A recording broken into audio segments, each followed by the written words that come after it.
सुप्रभात बच्चों। आज हम सब लोग हिंदी प्रथम की पाठ्य पुस्तक पावनी से पाठ 8 पिता का पत्र पढ़ने जा रहे हैं। बच्चों, पिता का पत्र किसके द्वारा लिखा गया है?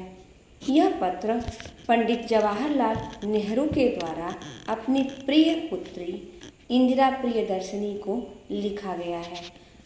नेहरू जी प्रायः ऐसे पत्र लिखा करते थे जिसमें देश विदेश की जानकारी समाहित रहती थी।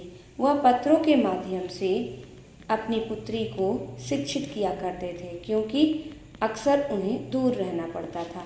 आइए इस पत्र में देखते हैं कि क्या जानकारी साझा की गई है। पिता का पत्र। इलाहाबाद, जून 1928।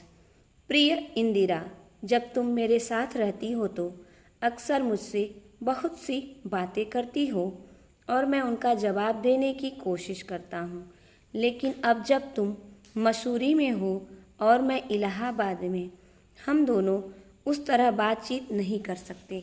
इसीलिए मैंने इरादा किया है कि कभी कभी तुम्हें इस दुनिया की और उन छोटे बड़े देशों की जो इस दुनिया में है छोटी छोटी कथाएं लिखा करो।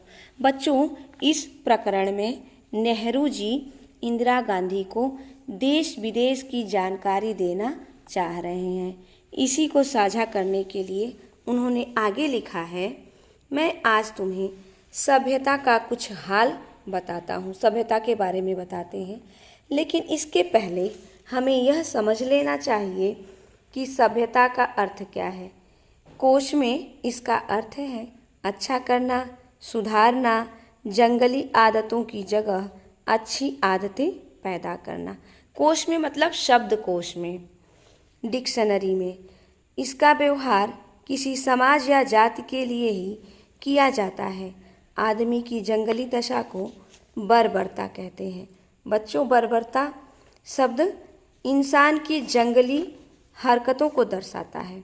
सभ्यता बिल्कुल उसकी उल्टी चीज़ है, मतलब विपरीत है।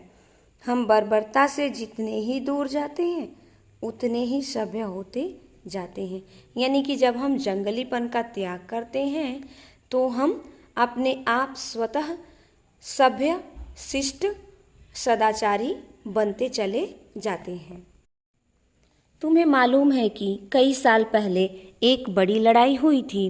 दुनिया के बहुत से देश इसमें शामिल थे।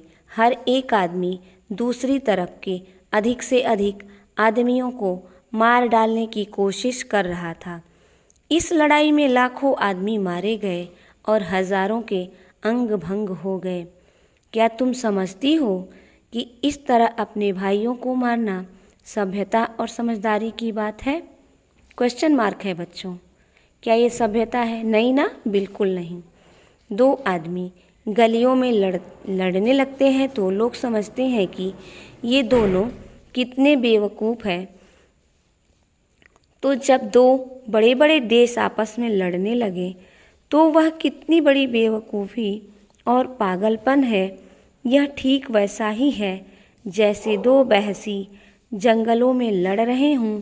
अगर बहसी आदमी जंगली कहे जा सकते हैं तो वह मूर्ख कितने जंगली हैं जो इस तरह लड़ते हैं।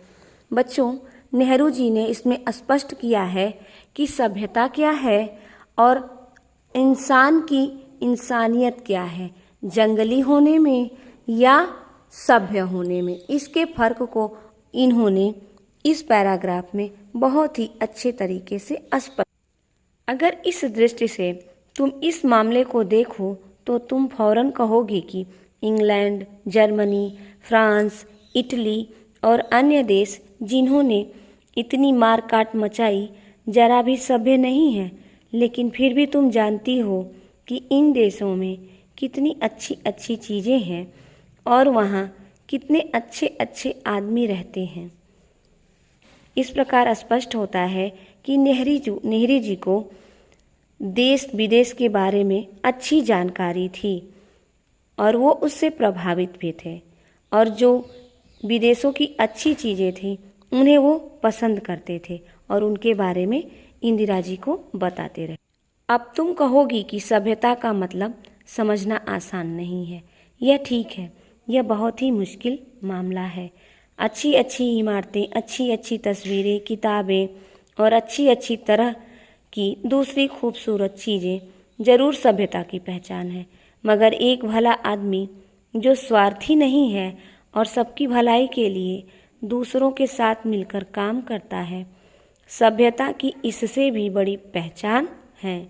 मिलकर काम करना अकेले काम करने से अच्छा है और सबकी भलाई के लिए एक साथ मिलकर काम करना सबसे अच्छी बात है। सभ्यता के विकास के बारे में फिर लिखूंगा। तुम्हारा पिता जवाहरलाल। तो बच्चों, इस पत्र को पढ़ने से हमें स्पष्ट हो गया कि नेहरू जी कितने उदार थे, जो अपने स्वभाव की विशेषता को भी इस पत्र में समाहित करते हैं कि वह किसी भी देश के प्रति, किसी व्यक्ति के प्रति कितना उदारवादी रवैया रखते थे। यह बात उन्होंने इंदिरा जी को भी समझाने का प्रयत्न इस पत्र के माध्यम से ही किया है। देश विदेश के उदाहरणों के द्वारा हमें भी इन बातों को समझने की और अपनाने की कोशिश करनी चाहिए और सभ्यता का विकास करने में अपना योगदान देना चाहिए। दिन प्रतिदिन हमें सभ्य बनना चाहिए। आज की कक्षा हम यहीं समाप्त करते हैं बच्चों। धन्यवाद।